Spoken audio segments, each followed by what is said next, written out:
Alright, what is good everybody? Welcome back to another video, and today we're going to be reacting to Joe Blackburn's response video to the State of the Game Backlash from the D2 State of the Game that was just released a couple days ago.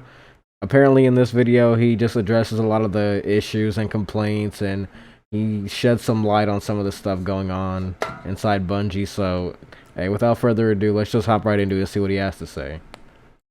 Hey everybody, it's Joe, and I'm just here to check in on how Destiny's going. Hello, Joe. A few weeks ago, we put about state of the game communication that wasn't up to our standards for what y'all have come to expect. Nope, it was trash. It didn't provide the high-level vision that we normally provide, and really and truly, a bunch of us were heads down working the final shape and weren't able to give it the sort of care and love that we normally put into these kind of communications. And that's nobody's fault but mine here on this. So I wanted to come in, talk to y'all directly, and sort of give you an update on what we thought about the state of the game that we put out and what we think about Destiny as a whole. Now, this is going to be pretty different than normal. This isn't a highly produced sort of production. It's me in my office. It's not scripted. I've got a bunch of notes here that we're going to read through. And it's going to feel probably more like you're just in a meeting with me, which is going to be rambly, and we're probably going to mess up a few times. But really, I just want to go over where we're thinking about the game. So what we're going to talk about today. Let me just stop real quick. Don't you guys wish they would do more stuff like this, though? Just more heart-to-heart, not necessarily face-to-face, but you know what I mean? Less PR responses and just more like... I don't know what the term is, but you get what I'm saying, right? Like a more human response. Because like right now I'm kind of locked in with him, but if I'm just reading like another article of them like we're addressing this and that and we'll look into it, you know, stuff like that, like I don't know, it doesn't resonate with me as much as like stuff like this would, you know. But anyways, I'm talking too much. Let's get back into it. We're going to talk about the reveal coming out next week. We're going to talk about PvP. We're going to talk about armor. We're going to talk about our communication strategy. Those are the big ones. Yes, so let's just get right into it. Let's start with... Let me stop again real quick, though. I gotta give Joe his props, though, because do you understand, like, the balls you have to really come on here and do something like this on Twitter, of all places? Well, I guess it's X, but, man, fuck X. Twitter. Do you understand the balls you have to do something like that on Twitter, out of all places? So, hey, say what you want about him, say what you want about the game. You gotta give him his props for doing this, at least. That's for sure. He definitely has some balls to come on here, you know, and really sort of take in all the criticism, because he knows he's gonna get some nasty comments from this, regardless of what he says. And hey, I gotta give him his props for that. Hey, salute to you, Joe. But let's see what you gotta say. With reveal. Next week, we're going to go out and we're going to show an awesome showcase for the final shape. I would hope so. We're really excited about a bunch of the content in there. But, and truly, that showcase is not a reaction to the state of the game last week. It's not a reaction to a bunch of the sentiment online. And it's definitely not a reaction to this video. It was recorded a while ago. I think I have a mustache in the video. And it's a pretty focused reveal. In the same way that the game itself is pretty focused. The final shape is focused on the light. It's focused on the enemies we've been setting up and the allies that you've come to know. It's not about a bunch of wacky new systems or wacky new themes coming into Destiny. Instead, we want to make an experience that's super easy for anyone who's ever played Destiny to come in and absolutely fall in love with the content that's before them. Well, how are they... I think... Yep. How are they supposed to fall in love with the content if a lot of it got vaulted, though? Like in their recent trailer that they showed for what's it called? Like just like the core memories of Destiny or whatever, where they just show like the Red War, you know, just previous expansion stuff. How are people supposed to play that and experience that if it's out the game? Like I'm not trying to be mean to Joe. Like I said, I give him his props for coming on here, but like, bro, come on, man.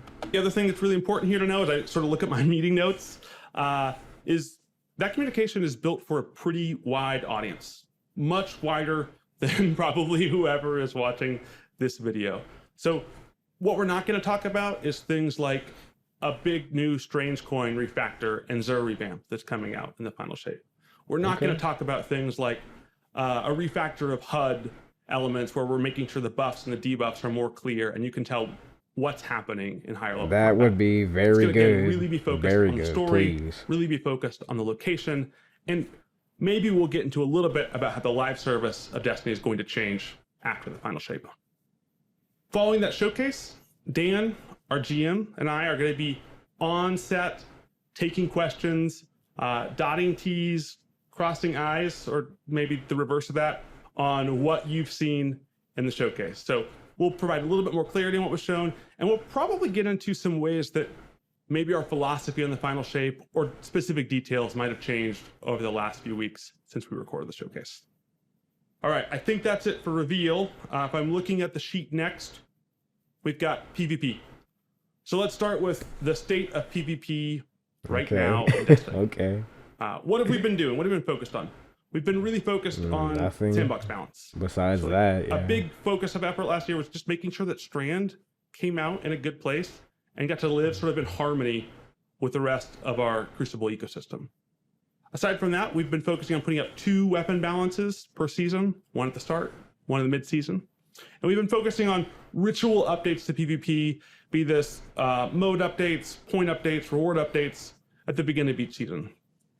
Finally, if we flip over to our agenda, we've been focused on making 1 new map and a few reprises a year. Now, all that aside, I think it's fair to say this approach is not producing the Crucible that our players expect us. So yeah, what are we going to do? How are we going to change? First, let's talk about maps. Okay. It's clear that the sort of slow trickle of PvP maps isn't having the effect we want. And although it gets an injection of PvP maps every so often into the ecosystem, it's also forcing this like 1 new map a year. It means we're trying to build a map that has to do everything, which means it can't be good at anything. So next year, we're going to change our philosophy. Instead of a slow trickle of maps throughout the year, we're going to focus our effort into a single map pack that's free for everyone. So imagine new maps coming in 1 drop where we can make a bunch of new experiences that can all be good at specific things and adds a big variety in a single drop next year. Now this is a shift from our strategy. So it's going to take us time, but a good one, to sort of it sounds like. Understand the details of what we're putting out here and getting that out to y'all next year. Okay, maps are great. Okay, yeah, they are. Thank you, Joe. Yeah, like, cause did y'all hear that when he says like, it's clear that us, sort of like drip feeding these maps, like 1 map yearly isn't working how we thought it would. Like, of course it's not, because I feel like a couple new maps a year should be a standard, especially for like a multi-billion-dollar company. I know everyone says that. I know everyone says that shit to death, but like, is it not true? I'm just saying, like, I don't understand how they have money. They have money. If you argue that they do not have money, I don't know what to tell you. I really don't. But to be a multi-billion-dollar company and have the idea or like the mindset that hey, let's release a new, not a new couple, a couple of new maps. Or I'm sorry, I can't even talk right. Let's release 1 new map a year, and then see if they like that. No one's gonna like that. No one's gonna, especially what, Disjunction? That map, the reskin of Frontier. like I said, I'm really not trying to give Joe a hard time, but it's like, dude, like that's like, come on, man. Like if you play Halo back in the day and just other other games, like bro, new maps are a staple in PvP. Like, come on, man. But we still really believe that PvP is about the foundation, and new maps aren't going to solve a foundation. So modes. Well, solve the foundation or not, it'll still help with just, reducing the sort of staleness and what's the word I'm looking for? What is it? Tediousness of PvP. Because people playing on the same couple of maps, it gets boring, man. Like, I get if you're trying to have a good foundation for it, but that's a whole another problem in itself. You can still add maps and still, just bring more like fun and just content in general into PvP. First of all, I'm really excited about what's coming out in Season 22. First, with Checkmate. Checkmate is a mode all about that sort of primary fire, basic weapon excellence of Bungie games, and being able to show that excellence in a PvP setting. It's what a bunch of our like really marksman style PvP players have been asking for a long time, since Destiny 1. And we're finally going to put a mode like that in the game. And I'm super excited for a bunch of those players to get that experience starting right away in Season 22. So basically a mode where people aren't running around with shotguns and fusions and snipers, and just basically a game mode that's not dominated by special weapons is what we're talking about. Which, I mean, that would be fantastic. And so thank you. Next, we've got Relic. And so Relic is a different kind of mode, and it sort of is a building off of these experiments that we've been doing with things like Fortress or Eruption, where it's about this quality Destiny sandbox experience of your guns and your powers that escalates when you succeed in sort of a crazy mayhem-like experience. And we think the balance of those two things is a really great time to sort of spin away from other parts of the game and get the full spectrum of what Destiny has to offer. I'm really excited about things like Fortress, and I'm really excited that Relic is going to provide an experience like this that is both, fun for people that are really good at slaying out, and also has these sort of like high octane hijinks moments to it. But that's what we've already committed to. So let's talk about some new things that we think we need to do. One, we know we need to bring more of our modes into the core playlists. We've been putting a lot out in labs. We've been putting a lot out in Iron Banner. And to be honest, there's a few obstacles to us putting these into our core playlists. Be this VO or small bug level issues that we just were like, I don't know if we're ready. I think that has been blocking us from doing the right thing here. So we're going to take on some of that bug wake. We're going to take on a little bit of the jank, and we're going to say, no. This isn't worth us not putting into the mode. And so we're going to take some of these modes that we've been putting in Crucible Labs, we've been putting in Iron Banner, and taking them and putting them into the core PvP experience that most of our players experience. Okay, I like that. I like it and I don't like it. Like, I love that they're just saying, fuck it, let's just give them more shit. If it's broken, it's broken. We'll fix it later. Like, I like that. It's just sort of like that I don't give a fuck attitude. Like, let's just do it. But at the same time, like, I know they are, but still, like, try to put some polish, though, on it, just so it, there's a better chance it might not come out bugged in the first place. But I don't know shit about game development, so that's not my, it's not my place to speak on it. We've also heard a lot about comp, and particularly about the way that we reward points in comp. So we want to take a new approach to the way that we're balancing points in comp. Right now, we think it's just weighted too much on your personal MMR versus the people you're playing against. And when you win or when you lose a game, it can be really unpredictable how many points you're getting. We're going to go to a simpler system where winning or losing just matters more. Finally, we want to get great modes like Countdown Rush into competitive, and get modes that people are less excited about, like Rift, out of the rotation. Making that competitive experience more about the game modes that, our players enjoy. Okay, so we've talked map strategy, we've talked modes. I want to talk one other effort we want to do here. We're going to bolster what we call a PvP strike team. Throughout Destiny development, we've built strike teams for efforts before. This has probably been sort of invisible to you all in the audience, but in moments like in between Curse of Osiris and Warmind, we built a strike team for Destiny investment. This team was sort of built around, hey, how can we make it more rewarding and more enjoyable to just get stuff in Destiny 2? This team built stuff very quickly, like what would eventually become the Masterworking system. They also went through, knocked out a whole bunch of bugs, knocked out a whole bunch of quality life issues. We're going to take the same effort and we're going to build a PvP strike team around the same principle, but have it focused on the Crucible.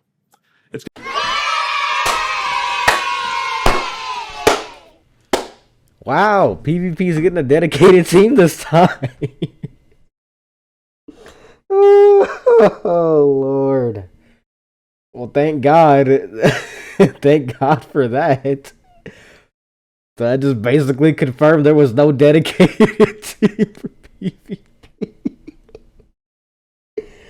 Oh man, let's continue the video. It's going to be led by PvP developers, and it has a really interesting playbook for how this works. And that's that first the team decides what they want to do. They as a team get together, say, hey, these are the changes we want to make. Those changes go through me. They go through our systems CD. And then when we say, yep, those are great changes, they immediately get communicated with you all in the community, right? So this will be going out in a Twid, going out in a Twitter post, or going out on Reddit, right? Just sort of some immediate blast, like, hey, these are the changes coming. And those changes get communicated even before they start getting implemented. And then we start getting implemented. We found this formula is a really successful way for us to be able to push through changes quickly into the community. And I think one of the most exciting parts about these strike teams is we build them based off of community feedback. So these strike teams are built from the ground up to look at, hey, what are the pain points that are hitting our community the most? And so all this list is going to be built and burned down from, hey, these are the big issues the PvP community is looking at in Destiny. All right, I think that's the end of the PvP part of our agenda. If I'm looking at our notes here, I think we're now going to talk about armor. Hey, well, PvP niggas rejoice. I know y'all are happy now. Y'all are finally finna be eating. Y'all are getting map packs and shit. Yeah, damn, we haven't. Yeah, what was it? We hadn't had a new map in 4 years besides Disjunction. But who's playing Disjunction? Well, we should get Map Void in the game. I would like that. Okay, let's get this armor shit. It's probably been a while since we talked about this part about armor, but we might have talked about it before. I want to start with us talking about armor visual categories in Destiny. So at the top, we've got what we call aspirational armor. This is stuff like raids, trials, dungeons. We want the armor that comes from these activities to be flashy, or to like really talk about the core of what that experience is. It's really important that when players earn these armors, they feel proud, they want to wear them, they want to show them off in the tower. Next, we've got silver, right? This is armor that you can buy for the store for silver. It's important for us that this feels like it's sort of breaking the mold of what you could expect in a Destiny game. It's our place to experiment with stuff that's a little bit fourth wall breaky. And importantly, we want anyone that spends silver on armor to feel like, hey, it was worth it, right? Like I got my money's worth when I spent this armor. It was cool. Yeah, you probably want them to spend more, don't you? Then we have what I call narrative armor. This is the stuff that you'll see in any sort of our marketing trailers. This is the stuff that you earn in the season pass. It's the stuff that you earn in the post game of a campaign. And it's really about driving home what that specific moment in time was. So in season 21, it's deep sea diver armor, right? In Witch Queen, it's sort of like weird paranormal detective armor. You'll see what it is in the final shape here in a week or so. But that armor for us is really about like driving home this clear, consistent fantasy of like, oh yeah, I was there. I remember that time in Destiny. Finally, we've got rituals and blues. And this space has always sort of been about that core Guardian fantasy. What does the Guardian look like that you would imagine sort of the stereotypical everyday Guardian, or the Guardian that you see on the front line? Maybe tragically a Guardian that tried to go into the portal of the Traveler and then gets cut up into a million pieces. This is that spot. And we need a lot of armor here to sort of flesh out those fantasies. Now, sometime in the middle of last year, we sort of reevaluated our priorities on armor. And we said, hey, we need to be spending more on the armors that people care the most about, the people that earn, that spend, that do all this to this so they can sort of get these armors in the game. Yeah, but actually, I'm gonna let him finish. So this is like our PvP stuff and trials, our aspirational stuff in raids and dungeons, our narrative stuff. We thought, and your Eververse stuff, right? Yeah, you guys are focusing more on what people are buying, i.e. the Eververse armor, because you put the coolest armor in the store and the trash looking armor in the actual game. Like, of course one side is gonna be more heavily weighted against the other. What? We weren't consistently hitting the bar enough in those looks. And I think that since that initiative, we've been really successful in this. We've put out great stuff in terms of like cowboy armor for Spire. We've put out awesome stuff in the Root of Nightmares raid, and we've put out a bunch of awesome armor sets for sort of a deep sea fantasy last season and Season of the Deep. And that's true. That is very true. The Ghost of the Deep armor looks fucking insane. That's some of the best armor that they've made, in my opinion. Root of Nightmares, I think it's for specific people, but I think it looks cool for what it is. I know a lot of people hate on that armor set. I don't think it looks too bad. Trials too, it never really fails. You got the glows and all that stuff to go with it. So they're good about making these armor sets. That's not like what I'm trying to say is like, you know, the bad part about this, but when there's only a couple of good armor sets in game you can earn versus the entire catalog of Eververse armor, finishers, all that shit. Like, imagine if they put finishers in like certain activities if you do like a certain challenge or something like that. Like, wouldn't that be so much cooler to get?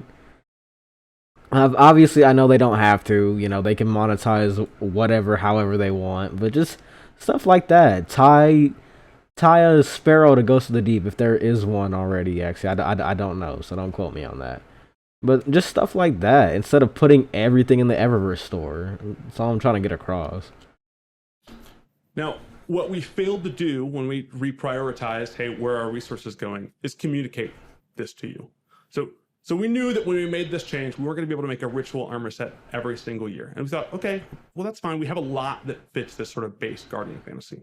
But we should have communicated that out to you. And so, one, I'd like to say, this is not a thing that we're never going to invest in. We're investing in it again in the final shape. There's going to be a whole nother ritual suite of armor. And we're excited to sort of replenish that base Guardian fantasy. But just because we're doing that in the final shape year, that doesn't mean that we communicated this soon enough. So also for this year, we want to take an armor set that we were going to put in the Eververse, and we're saying, no. We should have communicated this earlier. It's really important that our fans can trust us. Let's take this armor set that we were going to use in Season 22 for the Eververse set, and let's say, no, it's going to be free, and we're going to put it as ritual rewards. So next season, before the end of the season, you should see a brand new armor set that you can earn through playing Strikes, Crucible, Gambit as like a ritual reward for doing this, a brand new armor look. Again, we're confident in our strategy going forward. We believe this is the right priority going forward, but also it's our responsibility to communicate this sooner. So we want to make sure that we're doing the right thing by all the fans. Okay, what I was gonna say before my computer glitched out. Yeah, but to me that's just basically like I don't know. You guys leave a comment. What do you think about that? But to me, it just sounds like, hey, we know we're putting the cooler stuff in the store, and we know you guys are buying the cooler stuff in the store versus getting the non-cooler stuff in game. But now, hey, we're gonna give you the cooler stuff for once, just in the next season, or I don't know when he said. Actually, I already forgot. Let me see. A brand new armor set that you can earn through playing Strikes, Crucible, Gambit as like a ritual reward for doing this, a brand new armor look. Again, we're confident in our strategy. So next season, before the end of the season, you should see a brand new armor set. Okay, next season. I'm tripping. Okay. Strikes, Crucible, Gambit. But yeah, okay, that's cool. That's coming next season. I didn't think it'd be that soon. But you see what I mean though? It's like, why does that need to be a decision to like, okay, this armor set we're gonna put in the Eververse store is gonna be in game actually? Because, like I said, I don't know how it sounds to you guys, but it sounds like to me when I hear that, like, hey, we knew that we were gonna put like a cooler armor set in the Eververse store and a shittier one in the game, the Battle Pass or whatever. But you know what? Hey, let's get the cooler one and actually put it in game for them to earn and see if they like that. I bet they will. As like a ritual reward for doing this, a brand new armor look. Again, and I'm sorry if I sound like a hater. Like I said, I'm really not trying to sound like one. This is just passion for the game. Y'all know how it goes. We're confident in our strategy going forward. We believe this is the right priority going forward, but also it's our responsibility to communicate this stuff sooner. So we want to make sure that we're doing the right thing by all the fans. Oh, I appreciate that. All right, I think that's armor. Let's talk about comms. Okay. Okay. We've talked a lot about how the development team is very busy. And I think that although we really want to be focused on delivering great content to y'all and making sure that's our top priority, that doesn't mean our communications have to suffer. And so the first thing, we want to be talking to y'all more. But talking to y'all more, our number one priority, we have to keep our community members and our community leaders safe from the Bungie side. I don't want anyone that signs up to come work at Bungie and to talk to y'all about the game to have to worry about their personal safety. So we're going to keep using our branded accounts. You'll see these on Twitter and you'll see these on Reddit, right? And we want to be using those accounts with more personality, going and talking to y'all more. Wait, what did he say? What did he say? We're going to keep using our branded accounts. You'll see these on Twitter. Twitter? It's these on Reddit, right? And we want to be using those accounts with more personality, going and talking to y'all more. The other thing is me. I play the game a bunch. And right now, I don't have a bunch of time to be writing sort of big, long blog posts like you would assume. But when season 22 rolls around again, I'm going to be in the game a lot. I'm going to be playing a lot. So what we want to do is commit to a few times next season and the season after. I'm just going to stream me playing the game. And you'll be able to come and talk to me. And it's not going to be reveal packed, but it is a great time to just be like, hey, check in with Joe. These are the things that we're feeling. Get his opinions on them. And hopefully, if I can get and play with some of our like elite players, me learn a bit more about the game. I learn a ton from playing with you all in the community about different builds that are exciting and different ways to roll. So I want to commit, get out there, play some PvP, learn from some experts, and play alongside all of you next season. There are going to be so many people getting banned on that first stream. It is actually going to be crazy. I'm calling it right now. They are finna have to moderate the fuck out of that chat. Oh my gosh, I can see it now. Oh, good Lord, God bless this man's soul whenever he starts a live stream. Oh my God. All right, the only thing that I have left here is close. So I think that means my rambling on here today is over. Thanks so much for listening to this, for watching this. Really excited to see a bunch of y'all next week at the reveal. Bye. Bye, Joe. Well, to sum it up, you know, cool, we got map packs. We're getting the silver armor bundle, the ever restore armor coming to the actual game, whatever. A dedicated PvP team, thank God. What else did he say?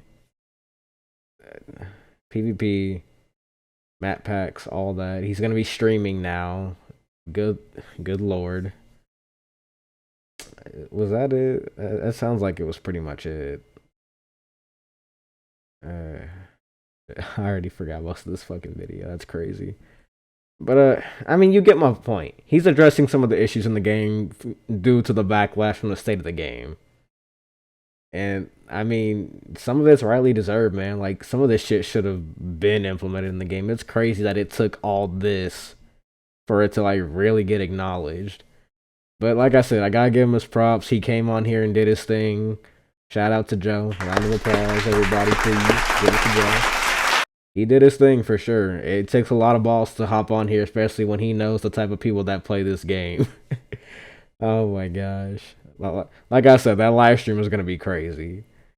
But, hey. Shit, fuck it. Let me know what you guys think about the video. Let me know how you're feeling about Destiny right now. Do you think this is, you know, are you optimistic now that, you know, Joe came out and did this Twitter video? My bad, X video. Fucking X videos. Alright, let me stop. But yeah, just let me know what you guys think about it. What are some changes you would actually want to see in the game that they should probably get on that you think, you know, like, hey, I'd love to see this in the game. I think it would really improve the state of the game. Quality of life changes, stuff like that. And just, you know, just overall, tell me what you like about the game. Tell me what you don't like about the game right now. But other than that, that's all I've got for you guys. Thank you so much for watching. If you liked the video, make sure to drop a like, please. It helps me out a lot. And don't forget to subscribe. I will catch y'all later. Peace.